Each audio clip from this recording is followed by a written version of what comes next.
Why did Charles Darwin start working out? Because he believed in survival of the fittest. Now, what seems like a silly joke actually couldn't be more apt, as research has consistently shown that exercise not only improves physical well-being, but also enhances mental mood for overall health benefits. Hi, my name is Amanda Wilch, and I'd like to talk to you about how to facilitate changes in behaviour that can lead to sustainable exercise practices for even the most reluctant of people by using motivational interviewing techniques. What are motivational interviewing techniques, I hear you ask? Well, that's a great question. The purpose behind motivational interviewing is the empowerment of your client to elicit their change themselves, as opposed to you, the practitioner, telling them that they should change. The aim being to guide the change process and for the practitioner to zero in on a client's motivations. The ethos is one of collaboration and providing clients a sense of autonomy where the health practitioner is neutral, not dominating or authoritarian in style. It is important that the practitioner remembers or recognises that any change is determined by the client. They have a right to change or not. What the practitioner should do is to educate their client on the potential health benefits, build motivation, and strengthen resolve to show that change is not only possible, but that the client can affect that change themselves. Minnie says she wants to exercise, but she is time poor, money poor, and hasn't slept in 3 years, so she is generally fatigued. How do we go about changing our client's sedentary lifestyle to improve her overall well-being? The answer: by following the guiding principles of motivational interviewing, or the simple mnemonic rule. Resist the writing reflex, understand the client's own motivations, listen with empathy, empower the client. Let's look at each in turn. Firstly, resist the writing reflex. Simply put, this means as a health practitioner, you must resist the urge to provide solutions for the potential barriers for change. You aren't looking to solve the problem for your client by telling them what you think they should do. Rather, you're wanting to understand the motivations for change. When you use the writing reflex, we can end up strengthening the client's inactivity by shutting down the collaboration needed for a great client-health practitioner relationship. So in order to fight the writing reflex, we must look to the you. Understand the client's own motivations. This means that we need to acknowledge the client's motivations for change rather than why we as the practitioners think they should change. The client's own objectives and purpose is what will lead to long-term behavioural changes. As a health practitioner, it is your responsibility to create an open and judgment-free environment where your clients can express their goals and apprehensions so that together you can discover the reasons for change and any potential barriers to change. Important to understanding the client's own motivation is the L in rule, listening with empathy. In order to listen with empathy, you, the practitioner, must not interrupt, ask relevant questions, and try not to problem solve. Within the framework of motivational interviewing, it is important to talk and listen in equal measure. Which brings us to E, empower your client. The best way to do this is to remind them that they, not you, their parents, family, or partner, are in the best position to know what works best for them. They know themselves like no one else does. They will know what has worked for them in the past, and they will have ideas for what will work for them in the future. And it is your job to encourage them down those paths, to provide hope that things can and will change, and that they are the masters of their own destiny. So let's run a quick scenario. Imagine you have a 40-something-year-old single mother who's your client. We'll call her Minnie. Minnie spends most of her day playing train tracks, blocks, or Legos on the floor with her son, and her only exercise is chasing after said son when he runs into traffic.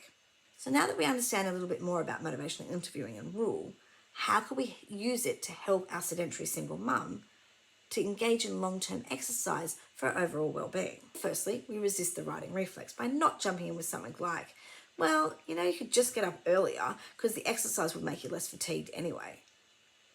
As you can imagine, that might make her defensive or maybe feel stupid as you belittled her concerns. Instead, once we have taken the time to listen to what Minnie has to say, we could ask her open-ended questions in the hopes that you start the conversation about what her motivations are for coming to see you and start the change process. So let's role play. Minnie, what brought you here today? Well, I've just been feeling a bit, uncomfortable in my body. I feel a bit dowdy, a bit mumsy, and actually one of my family members just had open heart surgery, and I hear exercise is good for the heart. Well, so what I'm hearing is that you're just feeling generally not great, feeling a bit mumsy dowdy, as you said, and that a recent family health scare has you thinking about your own health. Yeah, no, I think that's fair to say, yeah. I ask you, do you have any specific concerns about your health? Anything that you can elaborate on? Not really. I guess as a single mum, though, I do think about my own mortality because I'm my son's only parent, and I certainly want to maintain my health for him and myself. So as you can see, we've already started to uncover some of Minnie's motivations for change, and we haven't tried to persuade or coerce her at all. Instead, we've listened with empathy and started to build a great client-practitioner relationship. What Minnie has demonstrated so far is extrinsic motivations for change, which have shown to be effective in getting people to start exercise. However, what tends to be more effective in the long term are intrinsic motivations for change. So as the conversation progresses, it's good for the practitioner to try and elicit these intrinsic motivations. So as you've stated, your child is of utmost importance to you. Was there a time before or after you had him that you were successful in maintaining regular exercise? Definitely before I had him, I used to love to go hiking, and I used to probably do that 3 or 4 times a week. It's obvious to me that you've been very successful in exercising in the past, but since the arrival of your son, maybe your priorities have shifted. Would you think that's a fair statement? I guess I just don't feel like I have the time to do it, honestly, and I just don't want to take time away from being with him to go and exercise. Well, yeah, I can see how that would be a difficult choice to make. You certainly want to spend as much time with your family as possible. Do you think there's a way that you could include your son in some exercise? Oh, I haven't sort of thought of that, but yeah, I mean, he does have a bike now, so I mean, maybe I could, after his swimming lesson on a Saturday when we're in town anyway, take his bike, and then I could either bike or walk or run beside him. Actually, I think he'd probably love that. That sounds super positive. I mean, it's great that you don't have to choose between spending time with your son and exercising. Is there any other ideas that maybe spring to mind? There is this walk it's kind of near his daycare that I would really like to do. It's kind of reminds me of hiking because it's uphill. So that would be really good. I could, if I could try and do that, sort of the 2 days I drop him off at daycare, that'd be good. All these are super positive. You're coming up with great ideas to help you to bring exercise into your life. So if I was to ask you, say we saw each other in a month, and on a scale of 0 to 10, how much do you think you would be able to implement these into your everyday life? Oh, look, I'd probably be a 6 or a 7. Wow, 6 or 7, well, that's nowhere near 0, so that's very positive.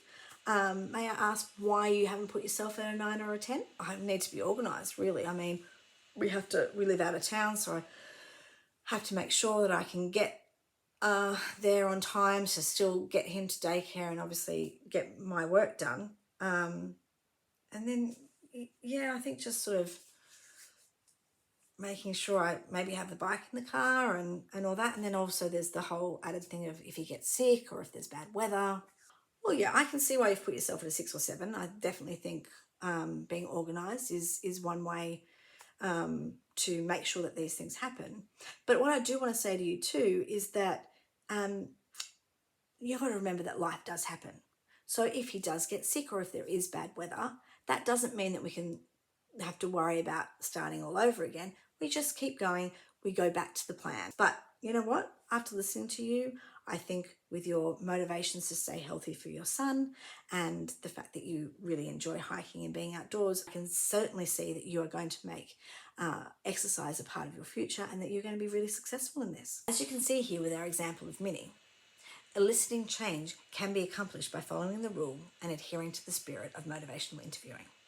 We resisted the writing reflex, understood the client's own motivation, listened with empathy, and empowered her to be the champion of her own situation. I hope you've enjoyed learning more about motivational interviewing with me and look to include it in your daily practice with the aim of helping your clients engage in long-term exercise that will benefit their overall physical and mental well-being. Until next time.